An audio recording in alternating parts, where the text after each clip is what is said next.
इस वीडियो के अंत तक आप जानेंगे इस पाठ से संबंधित संपूर्ण जानकारी। नमस्कार सभी को, हिंदी कला केंद्र में आपका स्वागत है। अगर आप इस चैनल पर नए हैं तो पहले इसको सब्सक्राइब करें व बेल आइकन को दबाना ना भूलें ताकि नए वीडियो का नोटिफिकेशन सबसे पहले आपको मिले। बच्चों, आज हम पढ़ने जा रहे हैं हमारी हिंदी की पुस्तक दुर्वा का पाठ 16, जिसका शीर्षक है बूढ़ी अम्मा की बात। ये एक लोक कथा है जो मालवा मध्य प्रदेश की है। लोक कथा से अर्थ है लोक में प्रचलित प्राचीन गाथाएं। बच्चों, जब बारिश के महीने आने लगते हैं तो किसान अपने खेतों को जोतने की तैयारी में लग जाते हैं, लेकिन यह काम वह बारिश के आने के चाव में करते हैं, यानी खेत में हल चलाकर या ट्रैक्टर से वह अपने खेत की मिट्टी को उपजाऊ बनाता है ताकि बारिश आने पर जब वह इसमें बीज बोएगा तो बहुत अच्छी फसल होगी। तो ये लोक कथा जब लिखी गई है उस समय ट्रैक्टर से नहीं बल्कि खेतों को हल से जोतकर ही उपजाऊ बनाते थे। लेकिन एक बार 2-3 साल तक बारिश ही नहीं आई तो किसानों में निराशा आ गई कि खेत को जोतकर तैयार करें कि नहीं। वो इसी असमंजस में थे। तभी एक बूढ़ी अम्मा ने उसकी हिम्मत बंधाई। तो बूढ़ी अम्मा ने किस तरह की बात करी वो इस लोक कथा के माध्यम से आज हम जानेंगे। तो चलिए बच्चों, आज की लोक कथा शुरू करते हैं, जो बहुत ही रुचिपूर्ण है, जिसको आप ध्यान से सुनना। बूढ़ी अम्मा की बात। तो इसके शीर्षक से ही हमें पता चल रहा है कि बूढ़ी अम्मा की कोई बात है। एक था किसान, गोमा मोरी नाम था उसका। किसान का नाम क्या था? गोमा मोरी। गुजर बसर लायक खेती थी। गुजर बसर का अर्थ होता है काम चलाने लायक, यानी उसका गुजारा हो जाता था, बस इतनी उसके पास खेती थी, यानी खेत था। एक गाय, एक जोड़ी बैल, 20 बकरियां थी। तो उसके पास खेत के अलावा और क्या था? एक गाय थी, एक जोड़ी बैल यानी 2 बैल थे और 20 बकरियां थी। छोटा सा घर, घर के सामने पशु बांधने का बाड़ा। ये देखो, अपने घर के पशुओं को बांधने के लिए ये चारों तरफ जो बाउंड्री होती है वह क्या कहलाती है? बाड़ा। 3 साल से वर्षा बहुत कम हुई थी, जिसकी वजह से न फसलें हुई थी और न ही चारा था। जब बारिश ही नहीं आएगी तो फसल भी नहीं होगी और फसलों से ही तो चारा पैदा होता है, तो चारा भी नहीं था। इस वर्ष भी आषाढ़ सूखा ही रह गया। आषाढ़ का महीना ये बच्चों हिंदी पंचांग के अनुसार चैत्र माह से प्रारंभ होने वाले वर्ष का चौथा महीना है, जो कि हमारे अंग्रेजी महीनों में ये जून जुलाई में आता है। तो इस साल भी ये जून जुलाई का समय यानी आषाढ़ का महीना सूखा ही रह गया, बारिश आई नहीं। वर्षा की कोई आशा नहीं बंधी थी और लग भी नहीं रहा था कि बारिश आएगी क्या। खेत जोतकर क्या करूँगा? गोमा ने एक लंबी सांस छोड़ी। थोड़ा निराशा के साथ गोमा ने ऐसे लंबी सी सांस ली और मन में सोचा कि खेत जोतकर क्या करूँगा, यानी बारिश तो आ ही नहीं रही है तो खेत जोतकर क्या करूँगा। और मन ही मन सोचा। वह बैलों को हाँकते हुए वापस घर की ओर चल पड़ा। बैलों को हाँकना यानी जानवरों को चलाने का इशारा करना। तो उसने अपने बैलों की तरफ इशारा किया कि घर चलो, क्योंकि वह थोड़ा निराशा से भर गया था कि बारिश तो हो ही नहीं रही तो खेत जोतकर क्या करूँगा। अगले दिन गोमा बड़े सवेरे सोकर उठा। गाय, बैल व बकरियों को बाड़े से निकाला, यानी जिस बाड़े में वो बंधी हुई थी उसमें से उनको निकाला। उसकी पत्नी बकरियों को घेर कर उन्हें चराने चली गई। गोमा की पत्नी अपनी सारी बकरियों को जो भी थी उनको घेर कर, यानी उनको एक लाइन बनाकर खेतों में चराने के लिए चली गई, जहाँ पर वो कोई भी घास फूस जो भी मिलेगा वो खा लेंगे। उसने फिर हिम्मत बटोरी। बटोरना का अर्थ होता है इकट्ठा करना या जोड़ना। तो उसने अपनी हिम्मत यानी अपने हौसले को थोड़ा जोड़ा और हल को बैलों के कंधे पर रख कर चल पड़ा खेतों की ओर। उसने अपनी हिम्मत बंधाई और हल को बैलों के कंधे पर रखकर अपने खेतों की ओर चल पड़ा। रास्ते में उसे कई किसानों ने टोक कर कहा कि गोमा, खेत जोतने से क्या होगा? वर्षा के तो कुछ भी आसार नहीं दिख रहे। आसार का अर्थ होता है चिन्ह या संकेत, कि बारिश की तो कोई खबर ही नहीं है, दूर दूर तक लग ही नहीं रहा कि वर्षा आएगी क्या। तो फिर खेत जोतने से क्या होगा? क्योंकि फसल तो तभी होगी ना जब बारिश आएगी। गोमा ने सबकी बात सुनी। कई बार उसका मन डामाडोल भी हुआ। डामाडोल से अर्थ है अस्थिर, करने न करने की स्थिति।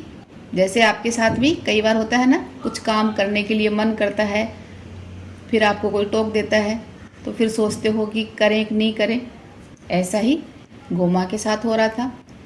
फिर भी उसने हिम्मत रखी और कुछ सोचकर खेत पर पहुंच गया। उसने आकाश की ओर देखा। सूरज आग के गोले की तरह जल रहा था। तो जब बारिश नहीं आती तो आसपास कहीं बादल भी नहीं होते, तो सूरज की गर्मी भी बहुत तेज पड़ रही थी। तो सूरज ऐसे लग रहा था मानो आग के गोले की तरह ही सूरज जल रहा है। उसने धरती को भी निहारा। निहारा का अर्थ है गौर से देखना। तो गोमा ने पहले सूरज की तरफ देखा, फिर नीचे धरती को निहारा, धरती को गौर से देखा। खेतों में गहरी और चौड़ी दरारें पड़ गई थी। तो जब बच्चों बारिश नहीं होती बहुत दिनों तक, तो जमीन के ऊपर का हिस्सा भी फट जाता है गर्मी की वजह से। तो उसने देखा कि खेतों में बहुत गहरी और चौड़ी दरारें पड़ गई हैं। वह बैलों को देखकर उनकी दशा से भी चिंतित था। दशा का अर्थ है हालत। जब उसने बैलों की तरफ देखा तो उनकी हालत भी चिंताजनक थी। क्यों थी? भूख प्यास सहन करते करते वे बहुत दुबले हो गए थे। दुबले यानी बहुत ही मरियल हो गए थे। उनको भी ढंग से चारा पानी नहीं मिल रहा था। वह थोड़ा निराश भी हुआ। उसे बैलों की दशा पर दया हो आई। उसने फिर एक लंबी सांस छोड़ी और खेत की मेड़ पर, मेड़ क्या होती है? सिंचाई आदि के लिए उसके इर्द गिर्द बनाया हुआ मिट्टी का घेरा, यानी एक मिट्टी से बनाई गई बाउंड्री। तो खेत की मेड़ पर एक वृक्ष के नीचे बैठकर सोचने लगा, क्या करे वह? खेत जोते या उसे यूं ही पड़ा रहने दे? वह सोचता रहा। थोड़ी देर बाद वह उठा और दुखी मन से बैलों को हाँकने का अर्थ तो आप जानते ही हो, बैलों की तरफ इशारा किया। तो बैलों को हाँक कर घर की राह पकड़ ली। राह यानी रास्ता, तो अपने घर का रास्ता पकड़ लिया। उसने निर्णय कर लिया। निर्णय का अर्थ है इरादा। तो उसने पक्का ये इरादा कर लिया कि वह तब तक खेत नहीं जोतेगा जब तक कि वर्षा नहीं हो जाती। तो गोमा को अपने बैलों पर दया आ गई। सूरज की गर्मी भी देखी और फिर ज़मीन की हालत भी देखी। तो उसे लगा कि मैं फालतू में इन बैलों को क्यों परेशान करूं? जब बारिश ही नहीं है तो खेत जोत कर क्या करूंगा? धूप काफ़ी तेज़ थी। दूसरे दिन वह और भी निराश हो गया। उसके पैर न आगे बढ़ते थे और न पीछे जाने की उनमें हिम्मत ही थी। रास्ते में एक पेड़ के नीचे उसने बैलों को रोका और वहीं नीचे ज़मीन पर बैठ गया। तभी वहाँ पर एक बूढ़ी अम्मा आ गई। ये देखो, तभी वहाँ से एक बूढ़ी अम्मा गुजर रही थी। वह भी उसी पेड़ के नीचे बैठ गई। गोमा ने पूछा, अरे ओ बूढ़ी अम्मा, कहाँ से आ रही हो इतनी तेज़ धूप में? इतनी तेज़ धूप में कहाँ से आ रही हो? तुम्हें किधर जाना है? यहाँ किधर से अर्थ है कहाँ, तो तुम्हें कहाँ जाना है? बूढ़ी अम्मा ने कहा, मैं तो अपनी नातिन यानी बेटी की बेटी से मिलने पास के गांव जा रही हूँ। लेकिन तुम इस समय यहाँ क्या कर रहे हो? ये समय तो खेत में हल जोतने का है। तो बूढ़ी अम्मा ने गोमा से बोला कि यहाँ पर क्यों बैठा है? ये समय तो खेत में हल जोतने का है, लेकिन तुम यहाँ आराम कर रहे हो। क्या तुम बीमार हो या तुम्हारे बैल बीमार हैं? कहीं तुम्हारा हल टूट तो नहीं गया? हल, ये देखो बच्चों, बैलों को जोड़कर ये इस तरह से खेत जोतने के लिए हल चलाया जाता है। तो बूढ़ी अम्मा कह रही है कि क्या तुम बीमार हो या तुम्हारे बैल बीमार हैं या कहीं तुम्हारा ये हल तो नहीं टूट गया? किस वजह से तुम आराम कर रहे हो? क्योंकि इस समय तो खेत जोतने का समय है। गोमा बोला, नहीं अम्मा, न तो मैं बीमार हूँ और न ही मेरे बैल बीमार हैं। मेरा हल भी नहीं टूटा है, टूटी है तो मेरी हिम्मत। तो बच्चों, हिम्मत टूटना ये एक मुहावरा है जिसका अर्थ है उत्साह भंग होना। तो गोमा कह रहा है कि मेरे में खेत जोतने का बिल्कुल भी उत्साह नहीं है, यानी उसके मन में निराशा आ गई है। निराशा किस बात से आ गई है कि बारिश नहीं हो रही तो हल जोत कर क्या करूँगा। तो अम्मा, मेरी हिम्मत टूट गई है। अम्मा, तुम तो जानती हो 3 साल से वर्षा ठीक से नहीं हुई है। इस वर्ष भी यही हाल है। खेत जोत कर क्या करूं? खेत जोतना से अर्थ है खेत में हल चलाना या ज़मीन को खेती योग्य बनाना, जो कि ये काम बारिश के आने से पहले करते हैं। तो किसान कह रहा है कि अम्मा, ये खेत जोत कर मैं क्या करूं? बूढ़ी अम्मा बोली, देखो बेटा, वर्षा तुम्हारे हाथ में नहीं है, क्योंकि वर्षा को बुलाना तुम्हारे हाथ में नहीं है। ये है तो प्रकृति पर निर्भर है। निर्भर यानी आश्रित या सहारे पर टिका हुआ। तो ये तो प्रकृति पर निर्भर है। जब बादल बनेंगे तो वर्षा अवश्य होगी। तुम्हारा काम है खेत जोत जोत कर तैयार करना, यानी तुम्हारा काम तो खेत को जोत जोत कर उपजाऊ बनाना है। तो तुम अपना काम समय पर करो, प्रकृति अपना काम अवश्य समय पर करेगी, वर्षा अवश्य होगी। इस तरह की बातें अम्मा ने कही। गोमा पुनः बूढ़ी अम्मा से बोला, अम्मा, खेत बहुत कठोर हो गए हैं। कठोर का अर्थ है सख्त, यानी खेत बारिश ना आने की वजह से बहुत ज़्यादा सख्त हो गए हैं, तो उनमें हल चलाने में बैलों को भी जोर आ रहा है। मेरे बैल दुबले हैं, इन्हें पेट भर चारा तक नहीं मिल रहा है, पीने के लिए पानी तक की दिक्कत है। दिक्कत यानी परेशानी है। चारा पानी ही क्या, यहाँ तो पेड़ों की पत्तियाँ तक खत्म हो गई हैं। बेचारे बैल कैसे हल खींचे। जैसे बच्चों हमें एनर्जी के लिए क्या चाहिए? खाना चाहिए, वैसे ही बैलों को भी खाना पानी चाहिए। तो गोमा कह रहा है कि अम्मा, ना तो बैलों के लिए पानी पर्याप्त मात्रा में है और ना ही पेट भर उनको चारा मिल रहा है, और इन पेड़ों की पत्तियां तक खत्म हो गई हैं, तो ये बेचारे क्या खाएंगे। तो जब इनमें ऊर्जा ही नहीं है तो ये बैल हल को खींचेंगे कैसे। वर्षा की आस हो तो, आस का अर्थ है उम्मीद, तो वर्षा की अगर उम्मीद हो तो हिम्मत भी बंधे। गोमा ने निराश मन से अपनी बात कही। बूढ़ी अम्मा बोली, बेटा, तुम निराशा की बात मत करो। पेड़ों की बात भी तुमने खूब कही। पेड़ तो यहाँ सब लोग काट रहे हैं। देखो अब पेड़ भी कहाँ बचे हैं। जब पेड़ ही नहीं होंगे तो पत्तियाँ कहाँ से आएंगी। अगर पेड़ अधिक होते तो वर्षा भी अवश्य हो जाती। सारे जंगल से पेड़ों की कटाई जारी है, यानी लगातार जंगल से पेड़ काटे जा रहे हैं। पेड़ नहीं होंगे तो हरियाली कहाँ से आएगी, यानी पेड़ नहीं होंगे तो हरियाली कहाँ से होगी। हरियाली नहीं तो वर्षा भी नहीं। लेकिन जो हुआ सो हुआ। अब तो तुम लोग पेड़ों पर ध्यान दो। तुम निराश मत हो, खेतों में हल चलाओ, उन्हें हाँक जोत कर बोने के लिए तैयार करो। इस मौसम में कभी न कभी तो वर्षा अवश्य होगी, यानी वर्षा जरूर होगी इस मौसम में, क्योंकि जून जुलाई का महीना वर्षा का ही होता है। तो बूढ़ी अम्मा ने मुस्कुराकर गोमा की हिम्मत बढ़ाई। हिम्मत बढ़ाने से अर्थ है साहस बढ़ाना। तो गोमा जो निराश मन से बैठा था उसमें थोड़ा अम्मा ने हौसला बढ़ाया, उसकी हिम्मत को बढ़ाई, और साथ ही उसको समझाया कि बारिश किस वजह से, हम लोगों की गलती की वजह से ही नहीं हो रही है, क्योंकि हम सारे जंगलों की कटाई कर रहे हैं। तो जब पेड़ ही नहीं होंगे तो हरियाली नहीं होगी, और जब हरियाली नहीं होगी तो बादल नहीं बनेंगे, बारिश भी नहीं होगी। लेकिन ये समय बारिश का है, तो तुम अपना काम करो और प्रकृति अपना काम करेगी। वह उठी और लकड़ी टेकती हुई अपनी राह चल दी। राह का अर्थ है रास्ता। तो अम्मा ये देखो अपनी लकड़ी टेकती हुई यानी नीचे रखती हुई अपने रास्ते पर चल पड़ी और अपनी सलाह गोमा को दी। वैसे तो गोमा मन से निराश था, मगर बूढ़ी अम्मा की बातों से उसकी थोड़ी आशा बढ़ी, थोड़ा उसकी निराशा कम हुई और उसमें थोड़ा उत्साह का संचार हुआ। अगले दिन उसने पूरे उत्साह से, उत्साह यानी पूरे उमंग या हौसले के साथ अपना खेत जोतना शुरू कर दिया। उसने लगातार 4 दिन तक हल चलाया। खेत खूब अच्छी तरह तैयार हो गया। यानी 4 दिन तक जब खेत में हल चलाया तो खेत बीज बोने के लिए तैयार हो गया। गोमा अपना काम पूरा करके बहुत प्रसन्न था। प्रसन्न का अर्थ है बहुत ही खुश या हर्षित हो रहा था कि उसने अपने हिस्से का काम पूरा कर दिया। अब वह बैलों को हाँकते हुए घर की ओर चल पड़ा। पूरी राह यानी पूरे रास्ते वह गुनगुनाता रहा।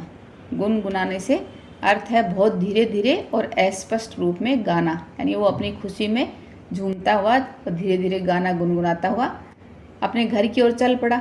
उस रात उसे नींद भी अच्छी तरह आई। नींद अच्छी तरह क्यों आई? क्योंकि एक तो उसके मन में खुशी थी कि उसने अपने हिस्से का काम पूरा कर दिया। तो आप भी बच्चों कई बार जैसे आप सोच लेते हो कि ये काम मुझे पूरा करना है, जब वो ख़त्म होता है तो मन में एक आत्मसंतुष्टि मिलती है ना। वैसे ही गोमा को भी लगा कि उसने अपने हिस्से का काम पूरा कर दिया। 4 दिन की कड़ी मेहनत के कारण वह निढाल होकर सोया।